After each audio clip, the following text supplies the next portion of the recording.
പുതുയാത്രയാകാം. Learning, sharing every year. GHS Pallisery Radio. Our voice, our pride, our future. You're listening to Little Voice, GHS Pallisery. School റേഡിയോയുടെ little വോയിസിലെ ഇന്നത്തെ പ്രധാന അതിഥിയായി എത്തിയിരിക്കുന്നത് മതേതര ജനാധിപത്യ രാഷ്ട്രീയ കേരളത്തിന്റെ ഊർജ്ജസ്വലമായ യുവമുഖം ശ്രീ ജിൻഡോ ജോൺ സാറാണ്. സാറിനെ ഹൃദയപൂർവ്വം സ്വാഗതം ചെയ്യുന്നു. എറണാകുളം ജില്ലാ പഞ്ചായത്ത് മെമ്പറായ Jindo John sir Thuravoor division പ്രതിനിധി കൂടിയാണ്. പാലശ്ശേരിയുടെ ഐതിഹ്യ ഗ്രാമമായ അയ്യമ്പുഴയിലാണ് അദ്ദേഹം ജനിച്ചു വളർന്നത്. ആലുവ UC കോളേജിൽ നിന്നും KSU പ്രവർത്തകനായിട്ടാണ് അദ്ദേഹത്തിന്റെ രാഷ്ട്രീയ ജീവിതം ആരംഭിക്കുന്നത്. ഇനിയുള്ള വിശേഷങ്ങൾ നമുക്ക് അദ്ദേഹത്തോട് തന്നെ ചോദിക്കാം. നമസ്കാരം സാർ. നമസ്കാരം. ജില്ലാ പഞ്ചായത്ത് മെമ്പർ എന്ന നിലയിൽ താങ്കളുടെ സേവനങ്ങൾ എന്തെല്ലാമാണ്? ജില്ലാ പഞ്ചായത്ത് മെമ്പർ എന്നുള്ള രീതിയിൽ നമ്മൾ ബ്ലോക്കിലും പഞ്ചായത്ത് മെമ്പർ, ബ്ലോക്ക് പഞ്ചായത്ത് മെമ്പർമാര് ചെയ്യുന്ന വർക്കുകൾ, അതുകൂടാതെ MLA, സംസ്ഥാന സർക്കാരും പഞ്ചായത്തും ബ്ലോക്കും ഇതെല്ലാം കോർഡിനേറ്റ് ചെയ്തിട്ടുള്ള കുറേ ജോലികളുണ്ട്. നമുക്ക് അടിസ്ഥാന സൗകര്യ വികസനത്തിന് വേണ്ടിയിട്ട് റോഡ്, തോട്, പാലങ്ങൾ നിർമ്മാണമുണ്ട്. പിന്നെ നമ്മളുടെ ജില്ലാ പഞ്ചായത്തിന്റെ കീഴിൽ കുറേ സ്കൂളുകൾ വരുന്നുണ്ട്. സ്കൂളുകളുടെ നവീകരണ പ്രവർത്തനം, അക്കാദമിക് ആയിട്ടുള്ള പ്രവർത്തനങ്ങൾ, പിന്നെ എല്ലാ തരത്തിലുള്ള പ്രവർത്തനങ്ങളും കൂടി വരുന്നതാണ് ജില്ലാ പഞ്ചായത്ത് മെമ്പർ. 51 വാർഡുണ്ട്, 6 ബ്ലോക്ക് പഞ്ചായത്ത് ഡിവിഷനുണ്ട്, 6 പഞ്ചായത്ത്, വലിയൊരു ഏരിയയാണ്. അപ്പൊ അവിടെയുള്ള ആളുകളുമായിട്ടൊക്കെ ബന്ധപ്പെട്ട പ്രശ്നങ്ങൾ, അവരുടെ വികസന കാര്യങ്ങൾ, അതൊക്കെ നോക്കേണ്ടതുണ്ട്.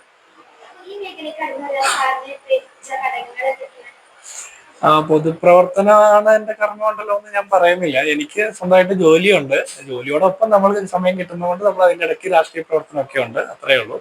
പിന്നെ രാഷ്ട്രീയ പ്രവർത്തനത്തിൽ നിൽക്കണമെന്ന് ആഗ്രഹിച്ച് നമ്മളെ ബാധിക്കുന്ന ഓരോ വിഷയത്തിലും നമുക്കൊരു അഭിപ്രായം ഉണ്ടാവണം, നമ്മൾ ഇടപെടണം, അങ്ങനെയൊക്കെയാണ് ഞാൻ വിചാരിക്കുന്നത്. അപ്പൊ എല്ലാവരും അവരവരുടെ മാത്രം സ്വന്തം കാര്യം നോക്കി ജീവിച്ചാൽ നമ്മളുടെ പൊതുവായിട്ടുള്ള ആവശ്യങ്ങൾക്ക് വേണ്ടി സംസാരിക്കാൻ ആളുകൾ ഉണ്ടാവില്ല. അപ്പൊ നമ്മുടെ ജോലി ചെയ്യുക, നമ്മുടെ വരുമാനം കണ്ടെത്തുക, കുടുംബമായി പോകുന്നതിനൊപ്പം തന്നെ പൊതുവായിട്ട് സമൂഹത്തിന്റെ വിഷയങ്ങളിൽ അഭിപ്രായം പറയുക, അത്തരം കാര്യങ്ങളിൽ ഇടപെടുക, അതിനെയാണ് ഞാൻ രാഷ്ട്രീയം എന്ന് കാണുക. അപ്പൊ അതുകൊണ്ട് കൂടിയാണ് ഇങ്ങനെ എൻഗേജ്ഡ് ആയിട്ടിരിക്കുന്നത്.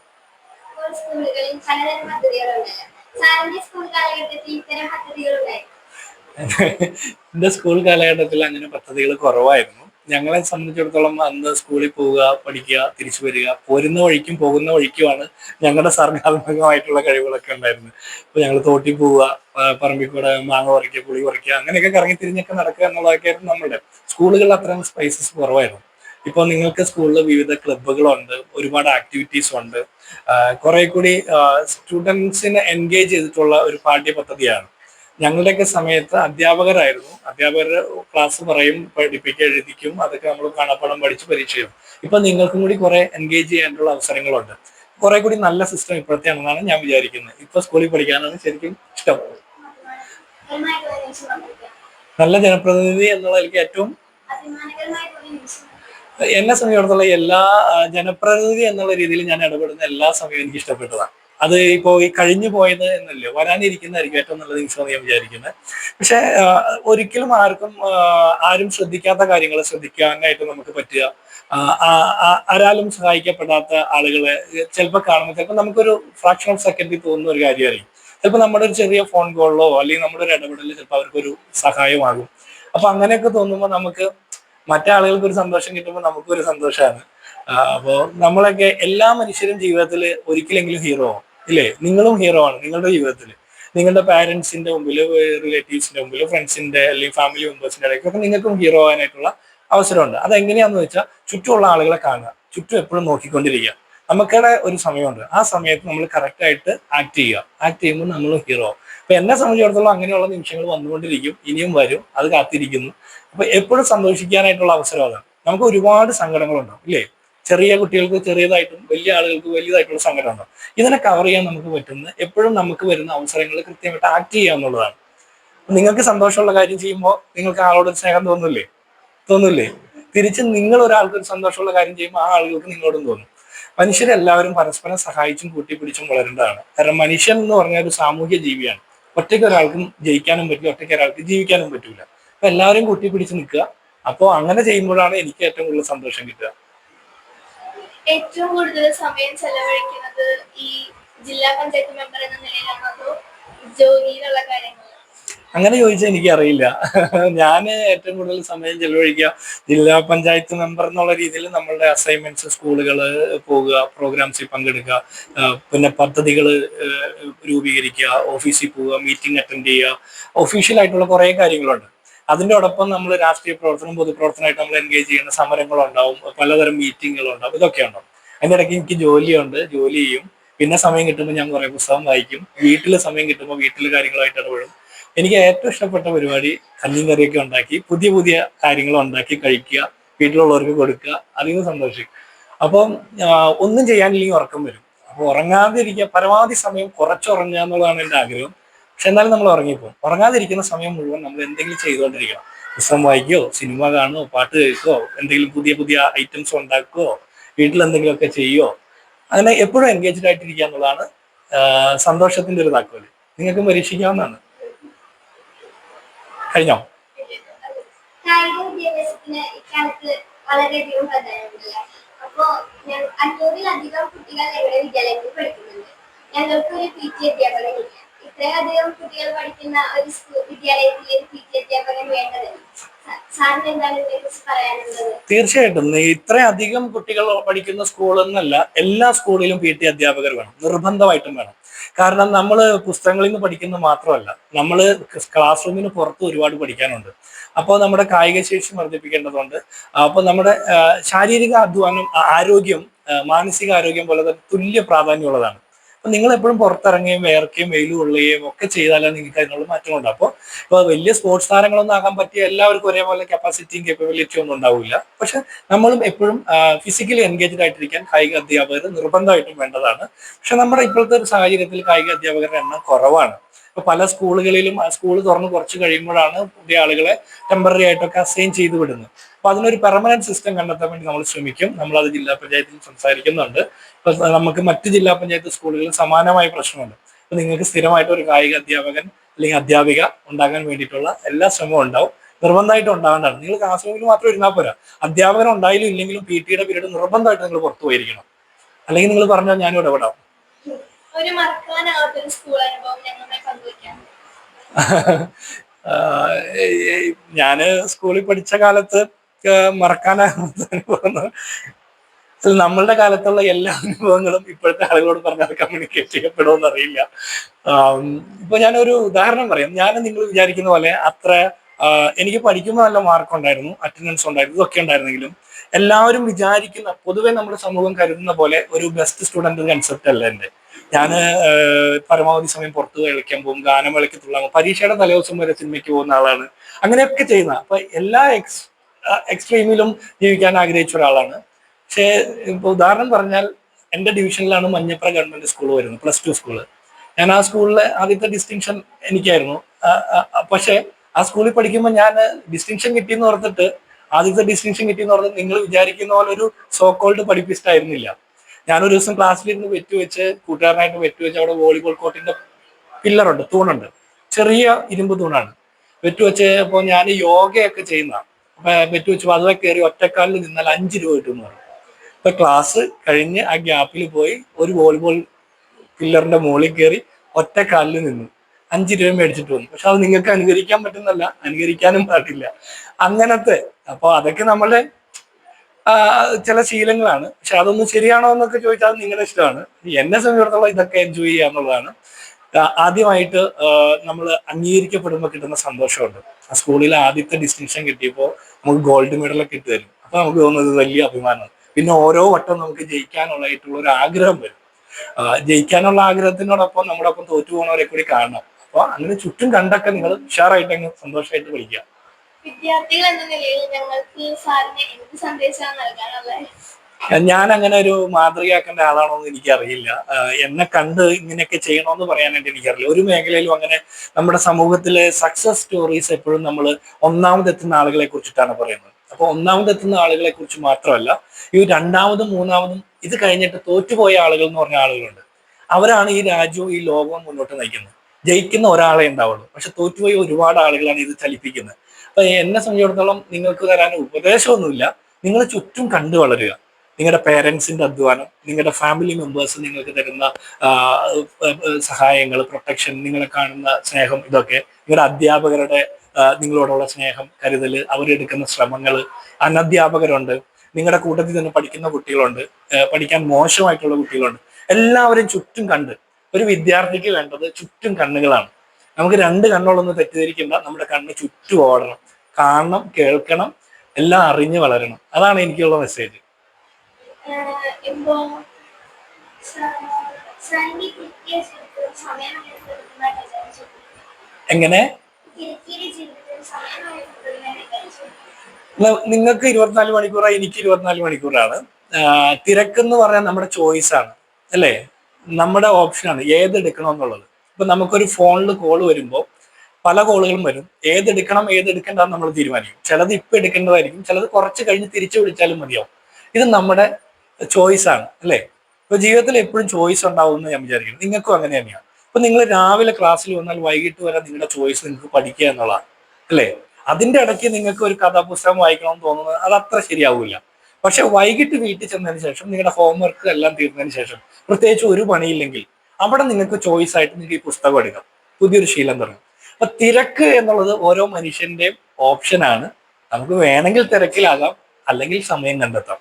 നിങ്ങൾക്ക് വിചാരിക്കാം സമയം കണ്ടെത്തണോ തിരക്കിലാവണമെന്ന്. എന്നെ സംബന്ധിച്ചിടത്തോളം എനിക്ക് നിങ്ങൾ ഉദ്ദേശിച്ച രീതിയിലുള്ള തിരക്കുകളുണ്ട്. പക്ഷെ ആക്ച്വലി ഞാൻ വലിയ ബിസിയല്ല. എനിക്ക് എല്ലാത്തിനും സമയമുണ്ട്, എല്ലാത്തിനും സമയം കണ്ടെത്തുന്നുണ്ട്. നമ്മൾ സന്തോഷിക്കാൻ ചെറിയ കാര്യങ്ങളേ ഉള്ളൂ, അല്ലേ? നമ്മൾ ചെറിയ ചെറിയ മനുഷ്യരാണ്. ചെറിയ ചെറിയ മനുഷ്യർക്ക് സന്തോഷിക്കാൻ ചെറിയ കാര്യങ്ങളേ ഉള്ളൂ. അപ്പൊ ആ ചെറിയ കാര്യങ്ങളിൽ നമുക്ക് ഏറ്റവും ഇഷ്ടപ്പെട്ട ഓപ്ഷൻസ് കണ്ടെത്തുക.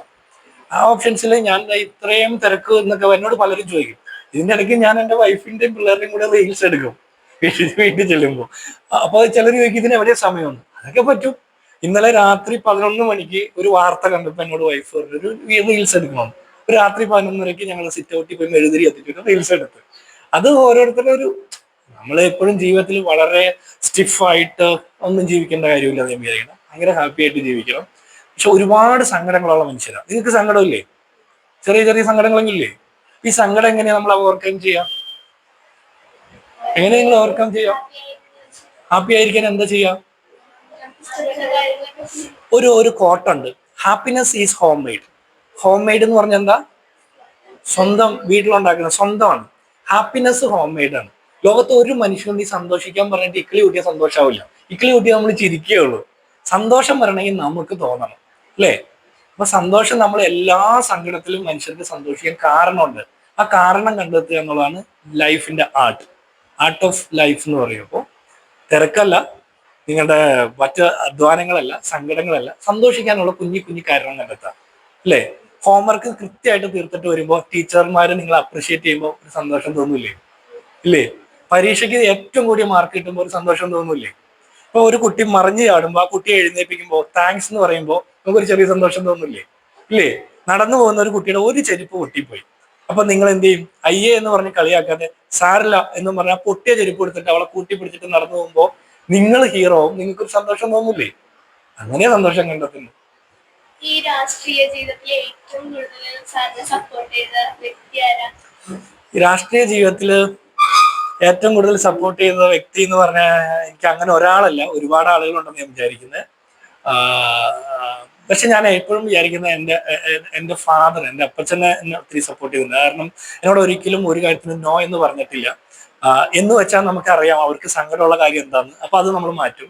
എപ്പോഴും നമ്മൾ ആലോചിച്ചോണം, നമ്മളൊരു കാര്യം ചെയ്യുമ്പോൾ നമ്മുടെ അടുത്ത് നിൽക്കുന്ന ആളുകൾക്ക് സന്തോഷം ഉണ്ടെങ്കിൽ, അല്ലെങ്കിൽ അവര് ഹാപ്പി ആയിരിക്കുമ്പോൾ നിങ്ങൾ എന്താ ചെയ്യാം?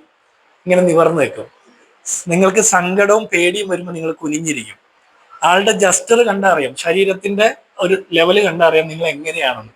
നിങ്ങളുടെ തൊട്ടടുത്തുള്ള ആളുകൾ സന്തോഷത്തിൽ നിവർന്നു നിൽക്കുമ്പോൾ നിങ്ങൾ ചെയ്യുന്നത് ശരിയാണെന്ന് തോന്നും. നമ്മുടെ ശരിയും തെറ്റും തീരുമാനിക്കുന്ന ചുറ്റുമുള്ള ആളുകൾക്ക് നമുക്ക് സന്തോഷം കിട്ടുമ്പോഴാണ്, അല്ലേ? അപ്പൊ എന്റെ രാഷ്ട്രീയ ജീവിതത്തിൽ എന്നെ ഏറ്റവും അധികം സപ്പോർട്ട് ചെയ്തതെന്ന് ഞാൻ വിചാരിക്കുന്നത് എന്റെ ഫാദറാണ്. പക്ഷെ ഒരിക്കലും എന്നോട് സപ്പോർട്ടാന്ന് പറഞ്ഞിട്ടില്ല. അത് നമ്മളുടെ ഒരു കണക്ഷനിൽ നമുക്ക് തോന്നുന്നതാണ്. പക്ഷെ ഒത്തിരി മനുഷ്യര്, എൻ്റെ അധ്യാപകര്, എൻ്റെ ഫ്രണ്ട്സ്, ഫാമിലി മെമ്പേഴ്സ്, അങ്ങനെ എല്ലാവരും എന്നെ സപ്പോർട്ട് ചെയ്തിട്ടുണ്ട്. ആരുടെയും സപ്പോർട്ടില്ലെങ്കിൽ രാഷ്ട്രീയ പ്രവർത്തനം നടക്കും. പക്ഷെ നമ്മൾ രാഷ്ട്രീയ പ്രവർത്തനം നടത്തുമ്പോൾ എല്ലാവരുടെയും സപ്പോർട്ട് ആർജിക്കാൻ നമുക്ക് പറ്റണം. മലയാളം ഭയങ്കര ഇഷ്ടല്ലേ? പുസ്തകങ്ങൾ വായിക്കാറില്ലേ? ഏറ്റവും കൂടുതൽ ഇഷ്ടപ്പെട്ട ഒരു പുസ്തകം? എനിക്ക് ഒരു പുസ്തകം എന്ന് പറയാനില്ല. ഞാൻ കുറെ പുസ്തകം വായിച്ചിട്ടുണ്ട്. ഞാൻ വായിച്ച ഒരു പുസ്തകം പാഴായെന്ന് തോന്നില്ല. ചിലപ്പോൾ നമുക്ക് ആ പുസ്തകത്തിന്റെ കണ്ടന്റ് ഇഷ്ടപ്പെടില്ല, എങ്കിലും ആ പുസ്തകം നഷ്ടാന്ന് വിചാരിക്കുന്നില്ല. അത് വായിക്കുമ്പോൾ നമുക്ക് കുറെ വൊക്കാബുലറി കിട്ടാം, കുറെ പുതിയ അറിവ് കിട്ടാം, കുറെ സിറ്റുവേഷൻസ് ഒക്കെ നമുക്ക് ഫീൽ ചെയ്യാം, ഇമാജിനേഷൻസ് വർദ്ധിക്കും. മോശപ്പെട്ട പുസ്തകത്തിൽ നിന്നും കുറെ നല്ല കാര്യങ്ങൾ കിട്ടും. പക്ഷെ എന്റെ ജീവിതത്തിൽ ഞാൻ എപ്പോഴും ഓർത്തിരിക്കുന്ന, അതായത് എന്റെ ഒരു ടേണിംഗ് പോയിന്റ് ആയിട്ട് എനിക്ക് തോന്നുന്ന ഒരു പുസ്തകം, ഞാൻ ആലുവ UC കോളേജിൽ ഡിഗ്രിക്ക് പഠിക്കുമ്പോൾ ആത്മഹത്യ ചെയ്ത ഒരു എഴുത്തുകാരിയാണ്, രാജലക്ഷ്മി എന്ന് പറയും. ഈ ആത്മഹത്യ ചെയ്ത എഴുത്തുകാരുടെ എഴുത്തിന് ഭയങ്കര കണ്ടന്റും ഡെപ്തും ആയിരിക്കും. അവരുടെ ഒരു വഴിയും കുറെ നിഴലുകളും എന്ന് പറയുന്ന ഒരു നോവലുണ്ട്. ചെറിയ നോവലാണ്, പക്ഷെ ഭയങ്കരമായിട്ട് ഇമാജിനേഷൻ വർദ്ധിപ്പിച്ച ഒരു നോവലാണ്. അത്ര പോപ്പുലർ ഒന്നുമല്ല, പക്ഷെ ഞാൻ യാദൃശ്ചികമായിട്ട് എടുത്ത് വായിച്ചാണ്.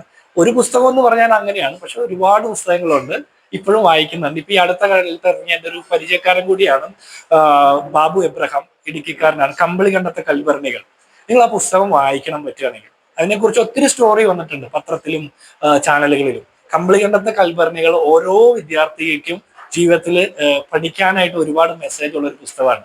നമുക്ക് വേണമെങ്കിൽ ഒന്ന് ആലോചിക്കാം, നമ്മുടെ സ്കൂളിലെ എല്ലാ കുട്ടികൾക്കും അത് സർക്കുലേറ്റ് ചെയ്യുന്നതിനെ കുറിച്ച് വേണമെങ്കിൽ ഒന്ന് ആലോചിക്കാം. നിങ്ങൾ ഇൻട്രസ്റ്റഡ് ആണെങ്കിൽ, ആണോ, പുസ്തകം വായിക്കാൻ നിങ്ങൾ തയ്യാറാണെങ്കിൽ ആ പുസ്തകം എല്ലാവർക്കും തരാവുന്ന രീതിയിൽ റെഡിയാണോ?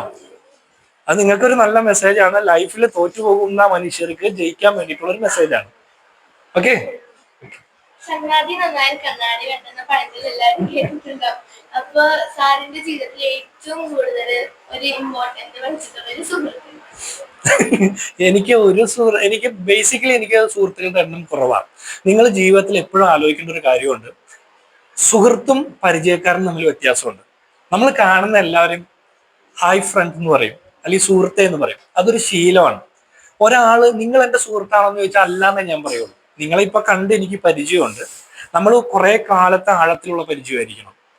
നിങ്ങളെ കുറിച്ച് എനിക്കും എന്നെ കുറിച്ച് നിങ്ങൾക്കും അറിയാൻ പറ്റണം, അല്ലേ? പരിചയക്കാരൻ ഇപ്പോഴും സുഹൃത്താവണമെന്നില്ല. ഒരു സുഹൃത്ത് എന്ന് പറയാൻ ചിലപ്പോൾ പെട്ടെന്ന് ഒരാൾ സുഹൃത്താവും, പക്ഷെ കുറച്ച് സമയം കൊണ്ട് നമ്മൾ ഒരുപാട് ഡീപ്പായിട്ട് സംസാരിക്കും, അവരുടെ വേവ് ലെങ്ത് എങ്ങനെയാണെന്ന് മനസ്സിലാക്കും, അവരുടെ ആശയം അങ്ങനെയൊക്കെയാണ് അങ്ങനെ ഒരാളെ സുഹൃത്താവുക. അപ്പോൾ എന്നെ സംബന്ധിച്ചിടത്തോളം സുഹൃത്ത് എന്നുള്ള കൺസെപ്റ്റിൽ അങ്ങനെ നോക്കുമ്പോൾ ആളുകളുടെ എണ്ണം കുറവാണ്. ഒരുപാട് പരിചയക്കാരുണ്ട്, എന്നാൽ എനിക്ക് കുറച്ച് സുഹൃത്തുക്കളും ഉണ്ട്. അതിൽ തന്നെ ബെസ്റ്റ് ഫ്രണ്ട്സ് ഉണ്ട്, അങ്ങനെ പല കാറ്റഗറി ഉണ്ടല്ലോ, നിങ്ങൾക്കും അങ്ങനെയല്ലേ? അപ്പം ഒരാളെന്ന് പറയാനില്ല, കുറച്ചധികം പേരുണ്ട്. പിന്നെ ഞാൻ വിചാരിക്കുന്നത് എൻ്റെ ഏറ്റവും നല്ല സുഹൃത്ത് ഞാൻ തന്നെയാണെന്നാണ്. കാരണം ഞാൻ ഏറ്റവും കൂടുതൽ എന്നോട് തന്നെ കമ്മ്യൂണിക്കേറ്റ് ചെയ്യുന്നത്. ഏറ്റവും കൂടുതൽ ജനങ്ങൾക്ക് ചെയ്ത സാമൂഹ്യ പ്രവർത്തനം? എനിക്ക് അങ്ങനെ ഒരെണ്ണം എന്ന് പറയാനില്ല, പക്ഷെ ഞാൻ ഇപ്പൊ ഈ നമ്മുടെ നാട്ടിൽ പൊതിച്ചോറ് ഒരു വലിയ വിഷയമാണ്. നിങ്ങൾ വാർത്തയൊക്കെ വായിച്ചില്ലേ? അപ്പൊ നിങ്ങൾ പൊതിച്ചോറ് കൊടുക്കുന്നതിന് അനുകൂലമാണോ? അനുകൂലമായിരിക്കണം. നാട്ടിൽ ആരും എന്തും പറഞ്ഞോട്ടെ, പക്ഷെ നമ്മൾ ഒരാളുടെ വിശപ്പ് മാറ്റുന്ന ഏത് കാര്യത്തിനും നമ്മൾ അനുകൂലമായിരിക്കണം. അത് ആര് ചെയ്താലും, അത് ഏത് രാഷ്ട്രീയ പാർട്ടി ചെയ്താലും, ആര് ചെയ്താലും. ഞാൻ 2006 UC കോളേജിൽ പഠിക്കുന്ന കാലത്ത് 20 വർഷം മുമ്പ് ആലുവ ഗവൺമെന്റ് ഹോസ്പിറ്റലിൽ UC കോളേജിലെ കുട്ടികളുടെ നിന്ന് ഒരു എക്സ്ട്രാ പൊതി മേടിച്ചു. അതായത് നിങ്ങൾ ബുധനാഴ്ച കോളേജിൽ വരുമ്പോൾ ഒരു എക്സ്ട്രാ പൊതി കൊണ്ടുവരണം. അപ്പൊ ഞങ്ങൾ കുറെ 100 കണക്കിന് പൊതിച്ചോറ് കളക്ട് ചെയ്തിട്ട് ആലുവ ഗവൺമെന്റ് ഹോസ്പിറ്റലിൽ കൊണ്ടുപോയി അത് കൊടുത്തു. ഭയങ്കര സന്തോഷമായി. അത് ഞങ്ങൾ കുറെ കാലം തുടർന്നു. ഇപ്പൊ പലരും അത് ചെയ്യുന്നുണ്ട്, പല സംഘടനകളും കേരളത്തിൽ ചെയ്യുന്നുണ്ട്. എൻ്റെ ജീവിതത്തിൽ അങ്ങനെ ഒരുപാട് സംഭവമുണ്ട്. പ്രത്യേകമായിട്ട് എടുത്തു പറയാൻ 20 വർഷം മുമ്പ് വിദ്യാർത്ഥി ആയിരുന്ന സമയത്ത് ചെയ്തൊരു കാര്യമാണ്. നിങ്ങളും അത് ആലോചിച്ച് നോക്കണം. ഇപ്പോ ഒരുപാട് ആളുകളുണ്ടെന്ന്, ഇപ്പൊ നമുക്ക് പൈസ ഉണ്ടായാലും ഭക്ഷണം കിട്ടാതെ പോകുന്ന ഒരുപാട് ആളുകൾ. അപ്പൊ ഭക്ഷണമാണ് മനുഷ്യന്റെ ആദ്യത്തെ ആവശ്യം, വസ്ത്രം രണ്ടാമത്തെയാണ്, വീട് മൂന്നാമത്തെയാണ്, അല്ലേ? വീടില്ലെങ്കിൽ ഇപ്പൊ നമുക്ക് മരച്ചോട്ടിലോ ബസ്കോട്ടിലോ എവിടെയെങ്കിലും കിടക്കാം. വസ്ത്രം ഇല്ലെങ്കിലും മനുഷ്യൻ അഡ്ജസ്റ്റ് ചെയ്യാം, അല്ലേ? നല്ല വസ്ത്രമാണ്, കീറിയതോ അല്ലെങ്കിൽ ചാക്കോ, പലതരം വസ്ത്രമുണ്ട്. ഭക്ഷണം മനുഷ്യന് എന്ത് ചെയ്യാൻ പറ്റും? മനസ്സിലായോ? ഭക്ഷണവും വെള്ളവും ആദ്യം കൊടുക്കുക, വസ്ത്രം കൊടുക്കുക, അവർക്ക് വീടൊരുക്കുക.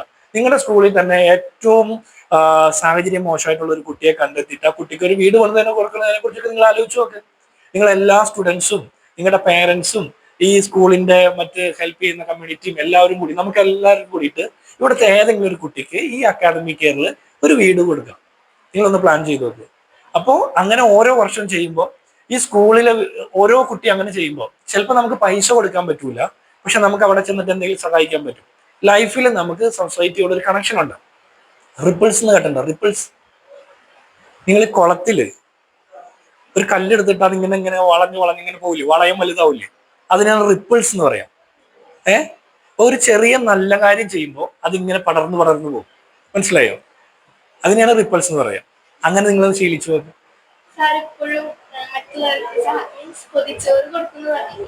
അതുപോലെ ഇപ്പൊ നല്ലൊരു ആവശ്യം ഉണ്ടാവില്ല മറ്റുള്ളവർക്ക്, അതുപോലെ വീണ്ടും നല്ല നല്ല കാര്യങ്ങൾ ചെയ്തു കൊടുക്കാറുണ്ട്. അങ്ങനെ നമ്മൾ നല്ല കാര്യം ചെയ്യണമെന്ന് വിചാരിച്ചാൽ നടക്കുന്നല്ല. നമ്മളിപ്പോ ചിലപ്പോ ഇപ്പൊ ഇന്ന് രാവിലെ എനിക്കൊരു കോൾ വന്നു. ഒരു മറ്റേ ഡയാലിസിസ് പേഷ്യന്റിന് ഡയാലിസിസ് കിറ്റിന്റെ കാര്യം ചോദിച്ചു. അപ്പൊ എന്റെ കയ്യിലൊക്കെ നേരിട്ട് കൊടുക്കാൻ പൈസ ഇല്ല. അപ്പൊ നമ്മൾ എന്ത് ചെയ്യും, ഇതുള്ള ആളുകളുണ്ടാവും, അവരെ കണക്ട് ചെയ്തിട്ട് കുറച്ച് കിറ്റ് അറേഞ്ച് ചെയ്യാനുള്ള സാമ്പത്തിക അങ്ങനെ ഫോൺ കോൾസിലൂടെ. നമുക്ക് പൈസ വേണമെന്നില്ല ഒരാളെ സഹായിക്കാൻ. പൈസയുള്ള ആളുകളിൽ നിന്ന് അത് കളക്ട് ചെയ്തിട്ട് സഹായിക്കുക. നമ്മൾ അതിനൊരു ചാനലായി പ്രവർത്തിക്കുക എന്നുള്ളതാണ്. അപ്പൊ ഇപ്പൊ ചെയ്യാറുണ്ടോ എന്ന് ചോദിച്ചാൽ നമ്മൾ എപ്പോഴും ചെയ്യുന്നുണ്ട്. നിങ്ങളും ചെയ്യുന്നുണ്ടോ?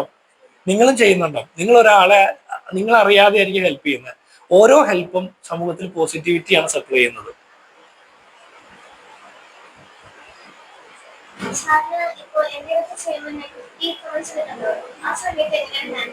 എനിക്ക് ഭയങ്കര സന്തോഷമാണ്. എന്നോട് ഇപ്പൊ നമ്മളൊരു കാര്യം ചെയ്യുമ്പോൾ നമ്മളുടെ ബോധ്യത്തിൽ നിന്നല്ല ചെയ്യുക. ഇപ്പൊ ചിലര് പറയും അങ്ങനെ ചെയ്യണ്ട, അങ്ങനെ പല വിമർശനമുണ്ടോ. നിങ്ങളെ വിമർശിക്കുമ്പോൾ ഒരാൾ സങ്കടപ്പെടാൻ പാടില്ല. ക്രിറ്റിസിസം പലതരത്തിലുണ്ട്. കൺസ്ട്രക്റ്റീവ് ഉണ്ട്, ഡിസ്ട്രക്റ്റീവ് ഉണ്ട്. നിങ്ങളെ മോശമാക്കാൻ വേണ്ടിയിട്ട് ക്രിട്ടിസൈസ് ചെയ്യും, നിങ്ങളെ നന്നാക്കാൻ വേണ്ടി ചെയ്യും. അത് നിങ്ങൾ കൃത്യമായിട്ട് മനസ്സിലാക്കണം. നന്നാക്കാൻ വേണ്ടിയിട്ടുള്ള ക്രിറ്റിസിസത്തിൽ എപ്പോഴും ഒരു പോസിറ്റീവ് സൈഡ് ഉണ്ടാവും. അപ്പൊ അത് നമ്മൾ അക്സെപ്റ്റ് ചെയ്യണം. നെഗറ്റീവ് ക്രിറ്റിസിസം നെഗറ്റീവ് ക്രിറ്റിസിസം കേട്ടത് തളർന്നു പോയ മനുഷ്യര് ഒരാളും ജയിക്കൂല. അപ്പൊ നിങ്ങൾ ജയിക്കാൻ ആഗ്രഹിക്കുന്ന നെഗറ്റീവ് ക്രിറ്റിസിസത്തെ കുറിച്ച് ആലോചിക്കാനേ പാടില്ല. അതിങ്ങനെ പറയും. കുറെ ആളുകൾ അങ്ങനെയും ഉണ്ട്. നമ്മളിപ്പോ ഒരു ലൈറ്റ് ഓഫ് ചെയ്ത ഇരുട്ടില്ലേ ഉണ്ടല്ലോ, സ്വിച്ച് ഓൺ ചെയ്യുമ്പോൾ ലൈറ്റ് വരും. അതിന്റെ അർത്ഥം ഇരുട്ട് എല്ലാ കാലത്തും ഉണ്ട്. മനസ്സിലായില്ലേ? അതുപോലെ തന്നെയാണ് നെഗറ്റിവിറ്റി ഉണ്ട്, അതവിടെ ഉണ്ടാവും. നമ്മൾ പോസിറ്റിവിറ്റി കൊണ്ടാണ് നമ്മളതിനെ കവർ ചെയ്യേണ്ടത്.